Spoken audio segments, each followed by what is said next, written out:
नमस्कार दोस्तों। सर्वप्रथम इस मंच के माध्यम से मैं आप सभी लोगों का सहृदय हार्दिक हार्दिक स्वागत करता हूं तथा मैं आशा करता हूं कि आप सभी लोग इस महामारी के समय में अपने घर में स्वस्थ और सुरक्षित होंगे। दोस्तों, जो आज का हमारा सेशन है, ये सेशन पूरी तरीके से डेडिकेटेड रहेगा किस तरीके से पैलेस्टाइन और इसराइल के जो संबंध है, किस तरीके से जो चलता आ रहा है उनके बीच में अभी, और वो अभी जाकर के जो आजकल में उनका सीज फायर हुआ है, वो सारी घटनाओं को हम इस लेक्चर के माध्यम से समझेंगे और किस तरीके से ये आपके एक आंसर राइटिंग में मदद कर सकता है, किस तरीके से आपका आईआर में जो इम्पोर्टेंट टॉपिक हो जाता है, क्योंकि बहुत ज़्यादा कॉन्फ्लिक्ट हुआ, काफ़ी ज़्यादा लोगों ने अपनी जान गंवाई। उसके बाद जो आपको सीज फायर देखने मिलता है, क्योंकि ऑलरेडी पैंडेमिक की सिचुएशंस में अगर ऐसी सिचुएशंस क्रिएट होती है तो किसी भी जो कंट्री है उसकी इकोनॉमी के ऊपर भी काफ़ी ज़्यादा इम्पैक्ट पड़ता है।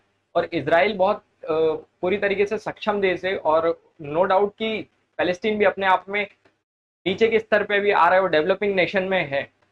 तो दोस्तों, एक सोचने योग्य बात है सारी चीज़ें कि किस तरीके से इन दोनों के बीच में जो कॉन्फ्लिक्ट चल रहा है, इससे जो ग्लोबली पॉलिटिक्स में कितने चेंजेस हो रहे हैं, क्या हो रहा है, सारी चीज़ हम समझेंगे कैसे हो रहा है, वाई हाउ, डेटा, सब कुछ। तो दोस्तों, स्टार्ट करते हैं आज का हमारा सेशन। जो हमारा प्रमुख सेशन रहता था शुरू में, जो हम अपने कोरोना वॉरियर्स को जो धन्यवाद प्रकट करते थे, उस कड़ी को हम आज लेक्चर के लास्ट में रखा करेंगे, जिससे कि जो स्टूडेंट्स लेक्चर देखने आते हैं उनको उनका कंटेंट प्रोवाइड हो जाए, उसके बाद हम सारी चीज़ को अपना सम अप कर सकें। ओके, तो लेट्स स्टार्ट टुडेज सेशन।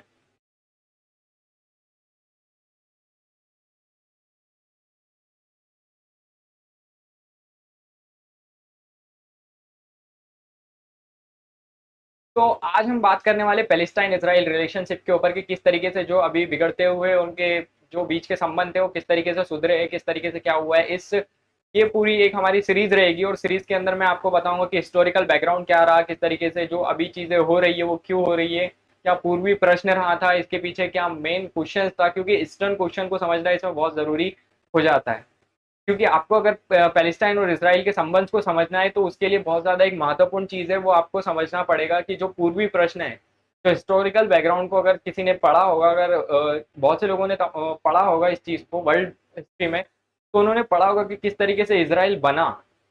क्योंकि वो पैलेस्टीन से अलग होकर के इसराइल बना था, क्योंकि एक अलग नेशन के रूप में नहीं था वो। कुछ समय बाद जब वो इसराइल बनता है, उसके बाद से जो गाजा पट्टी को लेकर के एक विवाद छिड़ता है उनके बीच में, क्योंकि पैलेस्टाइन जो है, वो पैलेस्टाइन जो कहता है कि वो हमारी टेरिटरी है। पैलेस्टाइन का जो मुद्दा है वो है कि ये जो गाजा पट्टी है, ये गाजा पट्टी हमारा टेरिटोरियल क्षेत्र है, और इसके ऊपर इसराइल भी अपना प्रभुत्व दिखाता है, जिसके कारण इन दोनों के बीच में कॉन्फ्लिक्ट है। क्योंकि आपको इस सारी चीज को समझने के पहले समझना पड़ेगा कि जो ईस्टर्न पॉलिटिक्स है उसको समझना बहुत जरूरी है, और इसके लिए मैं आपको एक बहुत अच्छे वे में समझाऊंगा कि क्या हिस्टोरिकल बैकग्राउंड रहा था इसका, और अगर जो आज सीज फायर हुआ है तो वो किस बिहाफ पे हुआ है। अगर मैं आपको एक डेटा की बात करूं सर, तो बहुत ज्यादा इंपॉर्टेंट हो जाता है इस डेटा को देखना। इस डेटा में अगर आप देख रहे होंगे तो 243 डेट्स इन गाजा, यानी गाजा पट्टी में 243 मृत्यु हुई है, इंक्लूडिंग 66 चिल्ड्रन, जो कि बहुत ही ज्यादा चिंताजनक चीज है दोस्तों, और बहुत ही महत्वपूर्ण हो जाता है ये। उसके बाद अगर 12 डेथ्स की बात करें तो ये इसराइल में हुई है, और जिसमें से एक चिल्ड्रन थे। उसके बाद अगर मान के चलिए, अगर हमारी बात की जाए तो यानी 1900 लोग तो इंजर्ड हुए, यानी घायल हो गए 1900 लोग। तो एक बहुत बड़ा समूह को इससे नुकसान हुआ, और बहुत सारे लोगों को इससे नुकसान हुआ है, ना केवल सिर्फ इसराइल के लोगों को, एज वेल एज आपका जो अगर देखा जाए तो इसमें फिलिस्तीन के लोगों को भी काफी ज्यादा नुकसान हुआ है। और सबसे ज्यादा अगर नुकसान हुआ है तो गाजा पट्टी के जो लोग हैं उनको ज्यादा नुकसान इसमें हुआ है। उसके बाद अगर हम बात करें तो over the 800 air strike where this carried by the Israel, और 16,800 Hamas where be destroyed in the Gaza in Israel air strike. और जो 16,800 होमस है वो भी यानी नष्ट कर दिए गए इसराइल के द्वारा। उसके बाद 4,000 जो रॉकेट्स हैं वो केवल हामस ने दाग दिए थे। तो दोस्तों, आप समझ रहे हो कि मोटा मोटा तौर पे अगर देखा जाए तो कितना इंपॉर्टेंट एक युद्ध स्तर पे पूरी तरीके से चीजें हो रही है, जबकि एक साइड ऑलरेडी जो हर नेशन है वो कोविड की चपेट से गुजर रहा है। उसके बावजूद अगर इतना कुछ ग्लोबली पॉलिटिक्स में जो अनसर्टेनिटी सी आई है, तो ये क्या जो चीज़ है ये प्रदर्शित कर रही है। ग्लोबली पॉलिटिक्स में ऐसा होना, इसका माना जाता है कि किस तरीके से अभी हमारी पॉलिटिक्स विजन्स चल रहे हैं। अगर ये जो सारी चीज़ें, तमाम चीज़ें अभी हो रही है, तो अभी के टाइम पे प्रायोरिटी की अगर देखी जाए, तो अगर नेशंस में प्रायोरिटी होती है तो सबसे पहले प्रायोरिटीज हेल्थ की है। और अगर इस तरीके की चीज़ें अगर वहाँ होती है, तो दोस्तों नो डाउट कि उस नेशन में काफ़ी ज़्यादा ह्यूमरस फैला होगा लोगों में, काफ़ी ज़्यादा चीज़ें डेवलप्ड होंगी और काफ़ी ज़्यादा चीज़ें डेवलपिंग होंगी। और पूरे के पूरे 11 डेज फाइटिंग के बाद ये सीज फायर हुआ है between Israel and Hamas, between the more intensive conflict between the two since 2014। 2014 के बाद से ये दोबारा हुआ है 2021 में। तो यानी काफ़ी ज़्यादा सोचने योग्य बात हो जाती है। अब दोस्तों अगर हम बात करते हैं हमारे आज के टॉपिक के ऊपर कि सर इसका हिस्टोरिकल बैकग्राउंड क्या रहा था, अगर आप ऐसी बात कर रहे हैं, तो इसमें आप ये बताइए कि इसका हिस्टोरिकल बैकग्राउंड क्या है। हिस्टोरिकल बैकग्राउंड जानने के लिए मैं आपको लेके चलता हूँ बोर्ड के ऊपर। आपको बहुत अच्छे से समझ में आएगा, क्योंकि काफ़ी सारी चीज़ें आपको इसमें तभी समझ में आ पाएगी जब मैं आपको पूरी तरीके से बोर्ड पे समझाऊँ।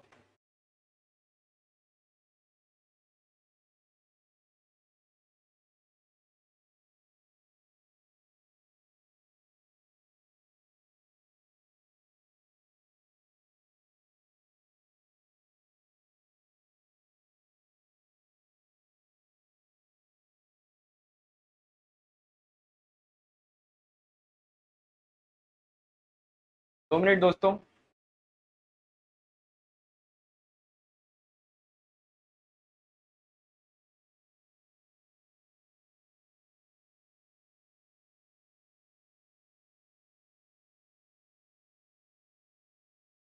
आई थिंक कुछ कनेक्शन इश्यूज आ रहे हैं, 2 मिनट्स वेट कीजिएगा।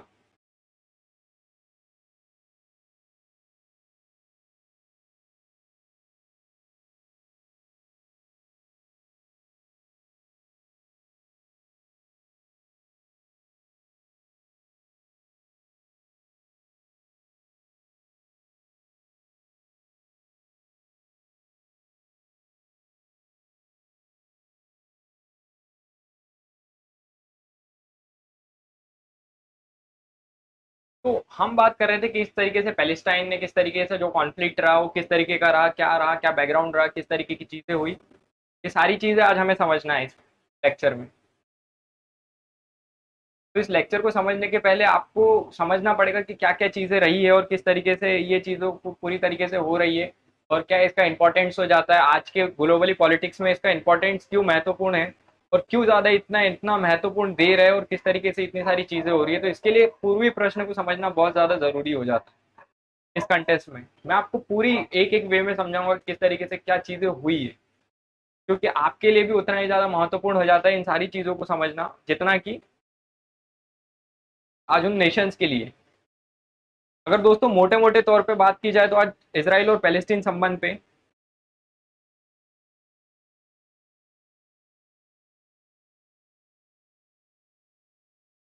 पैलेस्टाइन संबंध की बात अगर की जाए, तो इसको समझने के पहले आपको समझना पड़ेगा कि पूर्वी प्रश्न क्या है। अगर आप ईस्टर्न क्वेश्चन को समझते हैं, तो आपको पूरी तरीके से पूरी कहानी क्लियर हो जाएगी। ईस्टर्न क्वेश्चन क्या था? ईस्टर्न क्वेश्चन वह क्वेश्चन था, इसका जवाब आपको लेक्चर के लास्ट लास्ट आते आते आपको मिल जाएगा कि ईस्टर्न क्वेश्चन क्या था। मैं आज इस पूरे लेक्चर में आपको यही समझाऊंगा कि मेनली जो ईस्टर्न क्वेश्चन था वो क्या था, जो पूर्वी प्रश्न था वो क्या था। तो अगर हम बात करते हैं दोस्तों अब कि पूर्वी प्रश्न क्या था, अगर हम इसमें अगर बात करें, तो इस समय दो ही चीज थी। ईस्टर्न की बात करें तो ईस्टर्न में अगर बात करें तो इधर यूरोप था, और आपका वेस्ट यूरोप की बात करें, और इधर था तो अगर बात करें तो इस साइड में आपका ईस्ट एशिया था। ईस्ट एशिया के अंदर आप बात कर सकते हैं इंडिया था, और इधर दो ही कंट्री था, एक चाइना था। ओके, तो ये दो कंट्री आपके ईस्ट एशिया साइड थी। तो दोस्तों अगर बात की जाए मोटे मोटे तौर पे, तो जब ये दो चीजें यहाँ पर है प्रेजेंट, अब क्या होता है कि यूरोप अब ऐसा नेशन है कि इसमें भाई रेनफॉल बहुत ज्यादा, रेनफॉल यानी आइस फॉल जो होता है, यानी बहुत ज्यादा बर्फबारी होती है 4 मंथ्स तक। तो 4 मंथ्स तक ये क्या करेगा, अब ऐसा तो नहीं है कि वो अगर खाना नहीं खाएगा कुछ नहीं करेगा, तो मेनली क्या है, वो फूड्स को 4 महीने तक अपने पास स्टोरेज में रखेगा, जिससे क्या हो जाएगा कि 4 महीने जब पूरी तरीके से यूरोप बंद रहेगा, तो यूरोप के अंदर क्या होगा कि उस सामान की पूर्ति हो जाए। यानी लोग अपने घर में एक 4 महीने का सामान पहले से ला करके रखेंगे खाने की, यानी फूड सप्लाई के तौर पे। तो फूड सप्लाई के अंदर क्या क्या मेन चीजें आती है, इसके अंदर जो मेन चीजें आइटम्स आते हैं वो मसाले होते हैं।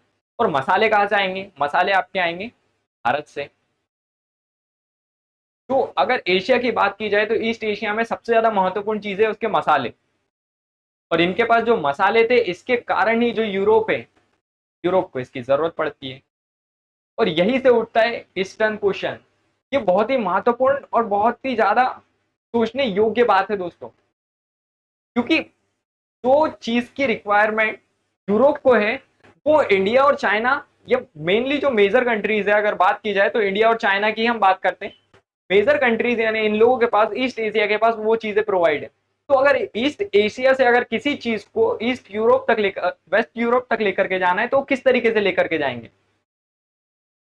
नो डाउट इसके लिए आपको एक रूट की जरूरत होगी, और वो रूट कौन सा था, वो रूट था सिल्क रूट।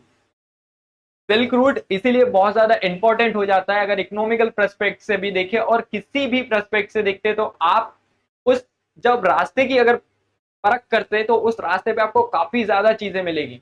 उस रास्ते पे आज के अगर डेट में जाएंगे तो आप उसको स्विस कैनाल यानी ट्रेड, उसके बाद उसके ऊपर आपको ऑलरेडी ट्रेड तो हो रहा है, उसके बाद आपको वहां पर मिलेगा कि सिल्क रूट है, यानी मसालों का आयात निर्यात वहीं से होगा। उसके बाद सेकंड थर्ड चीज वहां पे होगी ऑयल। और इसके बाद तो सारी कहानी बदल जाती है। जहां पर ये तीन चीजें प्रेजेंट है, उस जो रूट है या वो लोकेशन है, वो तो हर चीज के लिए महत्वपूर्ण हो जाती है, और हर चीज में वहां पर ट्विस्ट आ जाएगा। क्योंकि हर कोई चाहेगा जो सिल्क रूट है वो उसके हाथ में रहे, और अगर हर कोई अगर ये चाहेगा कि सिल्क रूट इसके हाथ में रहे, तो इसी बात की तो लड़ाई हो जाएगी, और इसी बात का संघर्ष होगा कि सिल्क रूट किसके हाथ में रहेगा। जिसके हाथ में सिल्क रूट, उसका ट्रेड पे कब्जा, जिसका ट्रेड पे कब्जा, उसकी इकोनॉमिकल जो मजबूती है वो बढ़ेगी, और जिसकी इकोनॉमिकल मजबूती बढ़ेगी, तो ई इजिकल्स टू ई का तो सिद्धांत आप लोग शायद जानते ही होंगे। ई इजिकल्स टू ई के फॉर्मूले का मतलब है कि जिसकी इकोनॉमिकल परस्पेक्ट से जो मजबूत होगा, उसका एम्पावरमेंट या जिसका उसका साम्राज्य यानी एम्पीरियर, उसका उतना ही बड़ा होगा। तो नॉर्मल सी बात है कि अगर किसी को अपना साम्राज्य मजबूत करना है, तो उसको अपनी इकोनॉमी बढ़ानी पड़ेगी, और इकोनॉमी बढ़ाने के लिए उसको अपने ट्रेड को बढ़ाना पड़ेगा, और ट्रेड अगर बढ़ेगा तो सिल्क रूट उसके पास होना बहुत ज्यादा महत्वपूर्ण हो जाता है। तो दोस्तों ये सारी चीजें बहुत ज्यादा इंपॉर्टेंट हो जाती है सिल्क रूट पे आकर के, जब क्योंकि सिल्क रूट जिसके हाथ में होगा, नो नो डाउट उसके पास सारी चीजें प्रेजेंट होगी।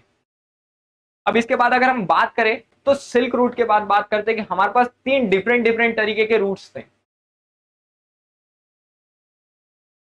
अगर थ्री डिफरेंट रूट्स की बात करें, तो थ्री डिफरेंट रूट्स हमारे पास प्रेजेंट थे। अब इन तीन डिफरेंट रूट्स के बारे में हम चर्चा करते कि ये क्या थे, यानी तीन जो डिफरेंट रूट्स थे, क्योंकि बहुत ज्यादा महत्वपूर्ण और बहुत ज्यादा सोचने योग्य बात है दोस्तों। क्योंकि जब आपको ये सारी चीजें क्लियर होगी, तभी जाकर के आप इसको बता पाएंगे या आप इसको समझ पाएंगे कि जो पैलेस्टाइन इजराइल संबंध है वो क्या था, या वो किस तरीके से पनपा है, या किस तरीके से आज जो पैलेस्टाइन और इसराइल के जो संबंध है वो किस तरीके से बहुत ज्यादा चिंताजनक हो रहा है। ये सारी चीजों को समझने के लिए आपको पूर्वी प्रश्न का समझना बहुत जरूरी है, और पूर्वी प्रश्न को समझने के बाद ही आप समझ पाएंगे कि सारी चीजों में हो क्या रहा है। अब हम बात करते हैं कि तीन जो रूट है वो तीन डिफरेंट रूट कौन से, थ्री डिफरेंट रूट की बात करेंगे हम।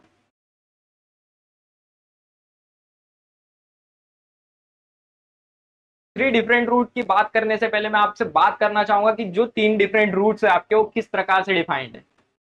सबसे पहला रूट है आपका सिल्क रूट। नो डाउट आपको क्लियर हो गया होगा सिल्क रूट क्या है। इसके बाद हम बात करेंगे कि जो सिल्क रूट था ये कहां से आता था। ये यूरोप से आता हुआ था, यूरोप से आता था, और ये यूरोप से आते हुए वेस्ट एशिया में मिलता था।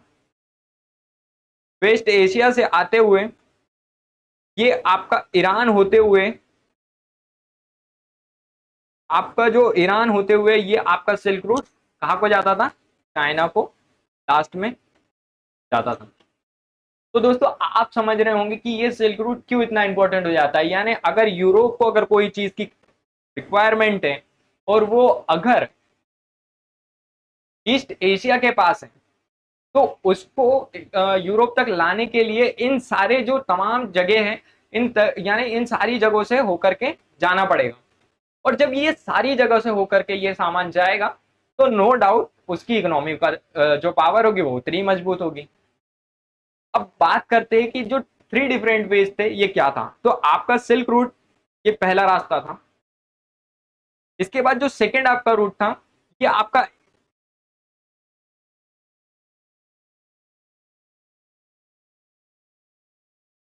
नॉर्दर्न रूट था।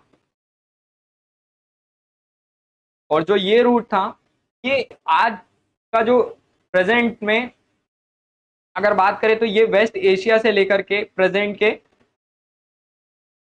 तक्षशिला तक है। प्रेजेंट का तक्षशिला यानी भारत पाक बॉर्डर के पास एक तक्षशिला नाम की एक जगह है, वहां तक फैला हुआ था। तो जो यूरोप से चीजें आती थी इस रूट के माध्यम से इंडिया के अंदर या पाकिस्तान से होते हुए आगे को जाती थी। अब इसके बाद हम बात करते हैं तीसरे रूट की। तो थर्ड रूट था दोस्तों, ये थर्ड रूट था इसमें हमारा नॉर्दर्न। अब इसके बाद इस सदर्न सदर्न रूट। और सदर्न रूट वो था, ये सदर्न रूट कहाँ से आता था सर? तो सदर्न रूट ईरान से होते हुए तक्षशिला से होते हुए आपको नीचे को आता था, और ये उज्जैन होते हुए ये वाला रूट आपका उज्जैन होते हुए आपका नीचे दक्कन से होते हुए आपका साउथ इंडिया तक जाता था।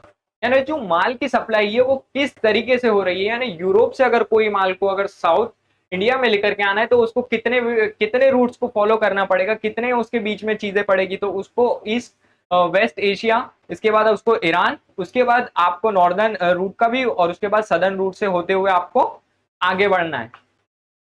तो ये बहुत ही ज्यादा महत्वपूर्ण हो जाता है आपके geographical locations as well as आपका इकोनॉमी एज वेल एज आपका ट्रेड के भी पर्पज से बहुत ज्यादा इंपॉर्टेंट हो जाता है। और इसी चीज के बीच में कॉन्फ्लिक्ट है, क्योंकि जिसके पास सिल्क रूट उसके पास उसका साम्राज्य मजबूत हो जाएगा। अब कोई भी चाहेगा, और एरिस्टोक्रेसी है जिसका आपने सुना होगा कि 100 और ये फॉर्मूला आप सभी ने देखा होगा कि किस प्रकार दुनिया में 2% लोग जो होते हैं वो 98% लोगों के ऊपर राज करते हैं। 2 और 98% का जो सिद्धांत है आप जानते होंगे कि किस प्रकार 2% जो एथलीट क्लास पीपल्स होते हैं वो कॉमन पीपल, जो ये 90% 98% जो कॉमन पीपल है, कॉमन पीपल इनके ऊपर किस तरीके से वो राज करते हैं। ये सिर्फ दो, यही तो एरिस्टोक्रेसी थी। अगर राजा को राजपाट संभालने का उसको अगर पता है किस तरीके से राजपाट संभाला जाएगा, तभी तो वो पूरी 98% जनता के ऊपर शासन करेगा। और यही कॉमन पीपल्स क्या होते हैं कि अलग तरीके से अपनी जिंदगी को संवारते हैं। कॉमन पीपल के लिए कुछ यानी मुद्दे जो होते हैं उनके लाइफ में सिर्फ 3-4 चीजों के ऊपर ही उनकी पूरी लाइफ डिसाइडेड होती है। क्योंकि आप देख रहे हैं ना, यूरोप के यानी यूरोप से आपको सामान लेकर के आना है, और वेस्ट एशिया से ईस्ट एशिया से आपको पूरा सामान लेकर के आना है, वेस्ट एशिया तक लेकर के जाना है। एक रूट आपका कितना कुछ डिफाइन कर देता है। जिसके हाथ में वो रास्ता रहेगा, जिसके हाथ में वो डायरेक्शन रहेगी, जिसके हाथ में वो प्रभुत्व रहेगा, वो नो डाउट वो हर तरीके से फलेगा फूलेगा। और ये बहुत ज्यादा महत्वपूर्ण है, क्योंकि 2% लोग और 98% जो प्रजा है वो हमेशा 2% लोगों के हाथ में ही चल रही है। आज यूरोप के हाथ में अगर पूरी तरीके से सत्ता आ जाए तो 98% ग्लोबली पॉलिटिक्स आज उन्हीं के हाथ में आगे पीछे घूमेगी। ये बहुत ही ज्यादा महत्वपूर्ण प्रश्न है दोस्तों, क्योंकि कॉमन पीपल हमेशा कॉमनली सोचते हैं। उनके लिए रोटी कपड़ा मकान इससे ऊपर कुछ नहीं है। और जो 2% पीपल है, ये पीपल्स होते हैं अम्बेडकर, बुद्ध, महात्मा गांधी, डिफरेंट एपीजे अब्दुल कलाम हो सकते हैं। ये ऐसा माइंडसेट होते हैं जो कि अपने एक अलग ही दुनिया से होते हैं। और एक अलग दुनिया का मतलब ये नहीं है कि कोई एलियन वेलियन होते हैं, ये एलियन वेलियन नहीं होते, ये वो लोग होते हैं ना दोस्तों जो अपने कर्मों से चीजों को बदलना जानते हैं। उन्हें ये पता होता है कि हम क्या कर सकते हैं, हमारा माइंड क्या कर सकता है। इसका सारा खेल है दोस्तों। जिसने इसको पढ़ लिया, इसको समझ लिया, इसको पूरी तरीके से देख ली, इसी का नाम तो हिस्ट्री है। हिस्ट्री से हमें क्या सीखने मिल रहा है? आज आप देख रहे होंगे कि यूरोप से अगर छोटी सी चीज को भी लेकर के आना है तो उसको नो डाउट उसको लेकर के आने के लिए आपको सिल्क रूट की जरूरत है। और सिल्क रूट किसके हाथ में था? सिल्क रूट जो था वो रशिया के हाथ में था। अब यहाँ मेन मैं आपको बताऊंगा कि यार कौन कौन से यानी एम्पेरियर थे और किस कौन कौन से साम्राज्य यहाँ पर थे। जब कौन कौन से साम्राज्य यहाँ पर होंगे तब आपको ईस्टर्न यूरोप क्वेश्चन फिर से याद दिलाऊंगा और फिर से आपसे पूछूंगा कि वो ईस्टर्न यूरोप क्वेश्चन क्या होगा। तो दोस्तों, आपको अगर अभी तक लेक्चर समझ में आया तो लेक्चर को लाइक जरूर कीजिएगा और कमेंट जरूर करके बताइएगा कि जो भी पार्ट आपको पसंद आएगा। चलो अब हम बात करते हैं कि किस तरीके की आगे की चीज हुई। अब मैंने ये आपको सारी चीजें बता दी कि कौन सा रूट कहाँ से आ रहा है, कैसे कैसे रूट आ। अब मैं आपको एक नई चीज के ऊपर लेकर के चलता हूँ। अब यह बात होगी, एक डायग्राम बना लीजिएगा आप, क्रॉस डायग्राम बनाइएगा। यहां पर आपको ईस्टर्न यूरोप लिखना है। मैं ई लिख देता हूँ, ईस्टर्न यूरोप। यहाँ पे आपको रशिया लिखना है। यहाँ आपका जो मेन आएगा ब्रिटेन या फ्रांस आ जाएगा आपका। और यहाँ पर जो आएगा नीचे आपका ब्रिटेन फ्रांस के बाद ये ऑटोमन साम्राज्य आएगा।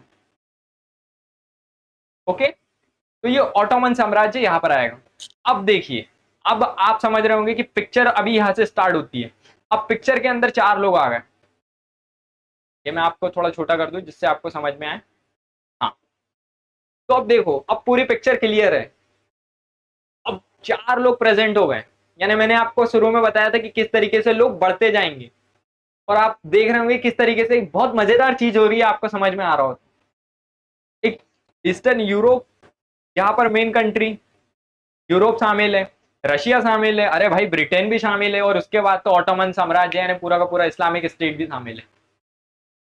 यानी आप समझ रहे हैं कितनी सारी चीजें प्रेजेंट है, कितना सारा सब कुछ हो रहा है। आप इतिहास को पढ़ेंगे ना दोस्तों, बड़ी मजेदार चीज है।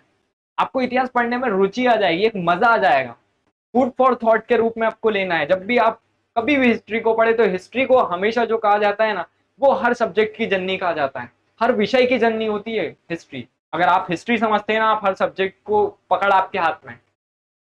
क्योंकि वर्ल्ड हिस्ट्री का इतना बेतहास टॉपिक है। और अगर आपको अगर पूरे वर्ल्ड हिस्ट्री में अगर कुछ पढ़ना है ना दोस्तों, तो आप सिर्फ दो साम्राज्य का पूरा उनकी बायोग्राफी से लेकर पूरी की पूरी कब से स्टार्ट हुआ, कब एंड होता है, कभी क्या होता है, अभी क्या है प्रेजेंट, सब कुछ पढ़ना है ना, तो आप दो ही कंट्री का पढ़ के इतिहास पढ़ के देख लीजिए। आप सबसे ज्यादा अगर किसी को पढ़ना चाहते हैं तो आप यूएसए को पढ़िए। उसके बाद जो पढ़ना है आपको जापान को पढ़ लीजिए। सर ये दो स्टेट ऐसे है ना कि इन्होंने है ना एक क्रांति सी ला दी, एक क्रांति सी ला दी। 17th सेंचुरी में जन्मा अमेरिका ने 21st सेंचुरी आते आते सुपर पावर बन गया सर।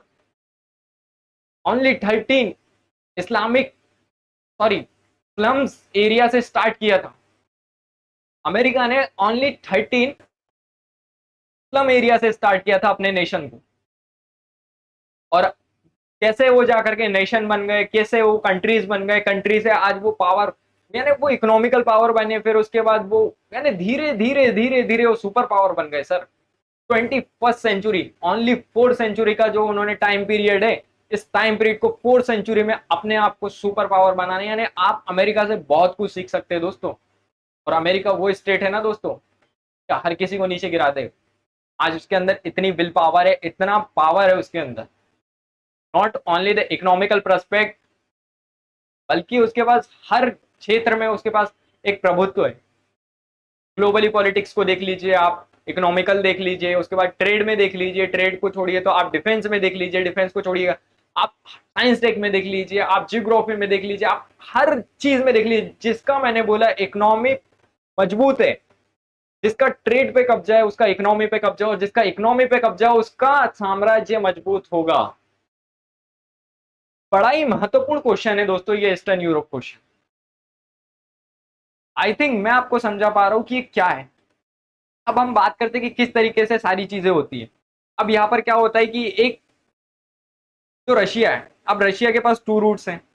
या तो वो रशिया के पास ऑलरेडी तीन जगह से रशिया अपना चीजों को ला सकता था, बट उसके पास क्या होता है कि तीनों जगह से रास्ते बंद होते हैं।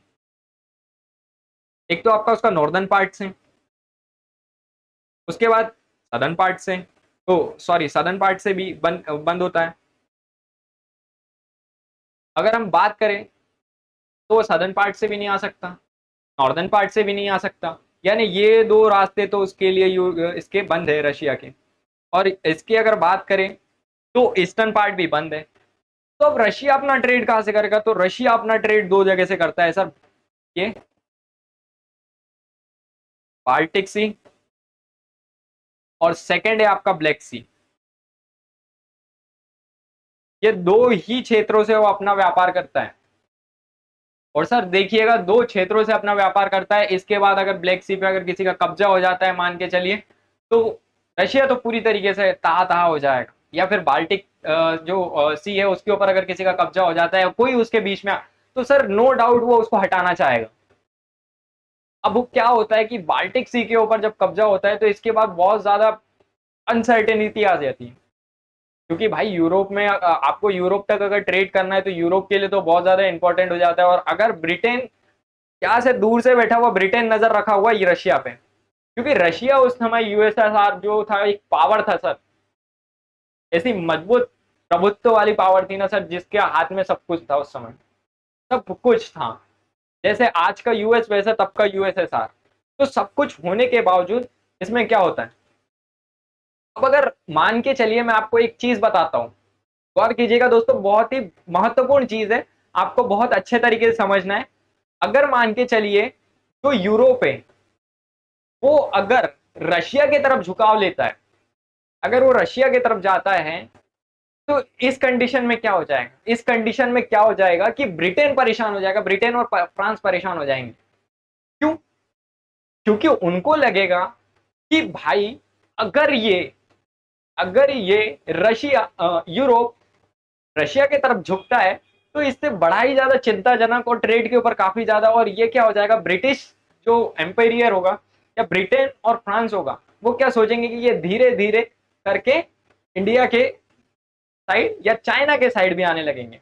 और इस साइड अगर ये आने लगेंगे तो इनका सिल्क रूट पे कब्जा और ज्यादा बढ़ जाएगा और इनका प्रभुत्व और ज्यादा बढ़ जाएगा, और प्रभुत्व बढ़ने के कारण इनके पास सारी की सारी सत्ता हस्तांतरण हो जाएगी।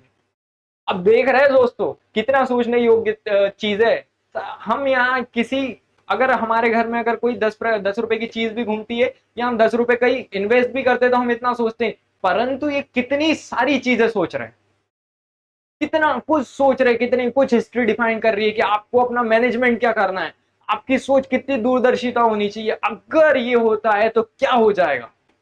तो इसमें क्या होता है कि ब्रिटेन इस समय क्या करेगा, यानी कोई भी लॉजिकली अगर चीज होती है तो इसके बाद क्या कोई भी व्यक्ति करेगा कि वो अपने अपोजिट्स के पास चले जाएगा। अब इसके रशिया के अपोजिट में ऑटोमन एम्पायर है, तो ऑटोमन एम्पायर है उसके पास ये ब्रिटेन और फ्रांस चले जाएंगे। अब क्या होता है कि इसके बाद ये सारा खेल यही शुरू होता है। अब ऑटोमन साम्राज्य के पास ब्रिटेन और फ्रांस जाते हैं और वो बोलते हैं कि हम और आप जो है वो राइज, यानी जो रेसिज्म है उसके तौर पर हम एक है, आप भी जो है वो, अगर बात की जाए तो वो भी इस तरीके से इस्लामिक पंथ है जो वो भी एक प्रकार से जुड़ाव महसूस कर जुड़ा हुआ है जो यहूदियों से। तो ये दोनों के बीच में कॉमन कॉन्फ्लिक्ट था रेसिज्म का।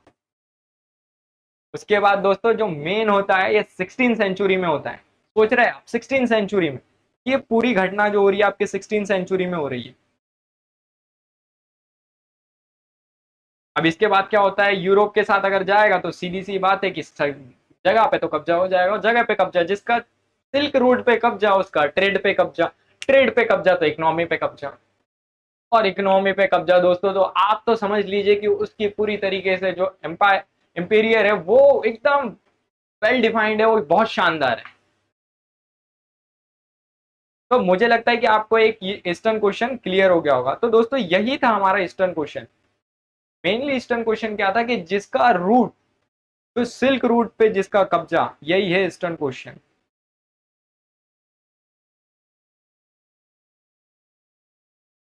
जिसका सिल्क रूट पे कब्जा उसका ट्रेड पे कब्जा, जिसका रूट उसका ट्रेड, और जिसका ट्रेड उसकी इकोनॉमी, और जिसकी इकोनॉमी उसका एम्पावर।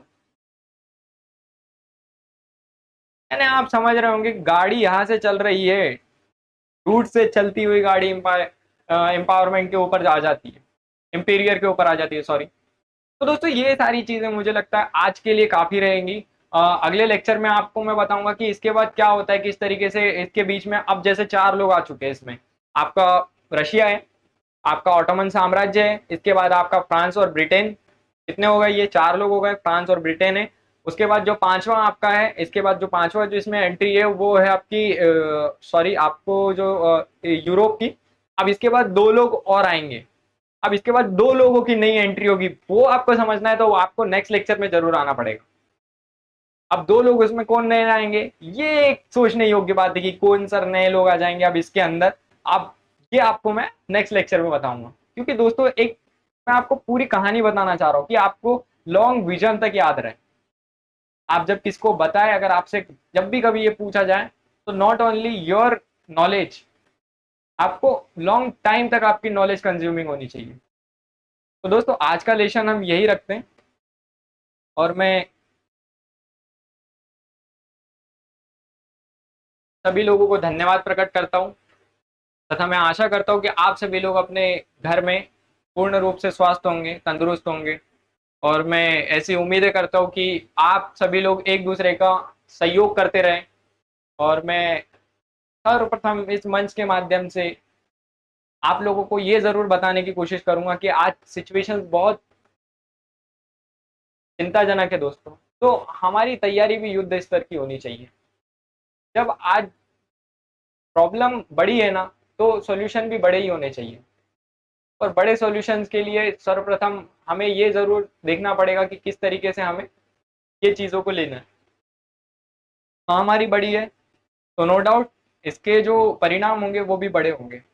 हमें इस महामारी से सीखना है, हमें रोज मेडिटेशन करना है, अपनी इस अच्छी आदत को कभी भूलना नहीं है। जब ये महामारी खत्म हो जाए उसके बाद भी हमें याद रखना है कि हमें प्रतिदिन व्यायाम, और व्यायाम के साथ योग, और योग के साथ ही आपको मेडिटेशन करना है। मेडिटेशन क्या होता है कि आपके विल पावर को बढ़ाता है, आपकी सोचने की शक्ति को बढ़ाता है, आपके एस्पेक्ट्स खुलते हैं, आपको लगता है कि किस तरीके से मैं इनहेल कर सकता हूँ चीजों को, किस तरीके से नॉलेज को इंक्रीमेंट कर सकता हूँ। आपके जो डिफरेंट डिफरेंट वे इसमें सोचने का तरीका है ना, ये सारी चीजें आपके मेडिटेशन से खुलती है।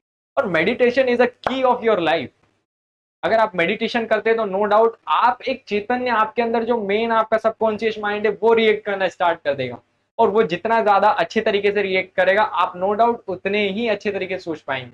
तो मैं इस मंच के माध्यम से उन तमाम लोगों को धन्यवाद भी प्रकट करना चाहूंगा जो लोग आज इस महामारी के समय में हमारे साथ कंधे से कंधा मिलाकर खड़े, और नो डाउट उन लोगों को जो सहयोग है वो बहुत ही ज्यादा महत्वपूर्ण है हमारे पूरे देश के लिए। और वो सारे लोग जो कर रहे हैं, उनके परिवार जो हमारे साथ खड़ा है, वो बहुत ही ज्यादा महत्वपूर्ण है। और हम ये आशा करते हैं कि वो इसी तरीके से अपना सहयोग बना के रखेंगे, और भी लोग इस मुहिम में जुड़ेंगे, और भी लोग इस मुहिम को सफलता के और ले जाएंगे। इस महामारी से हम जल्दी छुटकारा पाएंगे दोस्तों, मेरा ऐसा मानना है। और हम कम से कम लोगों को जाने देंगे अपने बीच से इस महामारी के, क्योंकि दोस्तों बहुत ही महत्वपूर्ण है हमें एक दूसरे का साथ देना है, एक दूसरे का विश्वास पैदा करना है, एक दूसरे के अंदर एक दूसरे को मोटिवेट करना है। और हमें ये नहीं भूलना है कि किस तरीके से हमें प्रिकॉशंस को लेना है, क्योंकि प्रिकॉशंस ही हर बीमारी को से बचने का एक बहुत ही ज़्यादा अचूक और एक बहुत ही ज़्यादा जो वेल डिफाइंड तरीका बोला जाए तो वो होता है। हम प्रॉपर मास्क को लगाएं, प्रॉपर हैंड सैनिटाइज करें, प्रॉपर तरीके से डाइट्स लें, प्रोटीन्स को इंक्लूड करें अपने भोजन में, क्योंकि जितना ज़्यादा आपकी प्रोटीन हेल्दी, जितनी आपकी डाइट हेल्थफुल रहे, हेल्दियर रहेगी, उतना ज़्यादा आपके ऊपर जो चीज़ें हैं वो इम्पैक्ट नहीं करेगी, और उतना ज़्यादा आपका इम्यूनिटी सिस्टम बूस्टअप होगा। अच्छी चीज़ों का सेवन करें, अच्छी चीज़ों को अपने अंदर ग्रहण करें। इन्हीं सारी बातों के साथ मैं आप लोगों से विदा लेना चाहूँगा। अलविदा, शुक्रिया, जय हिंद, नमस्कार।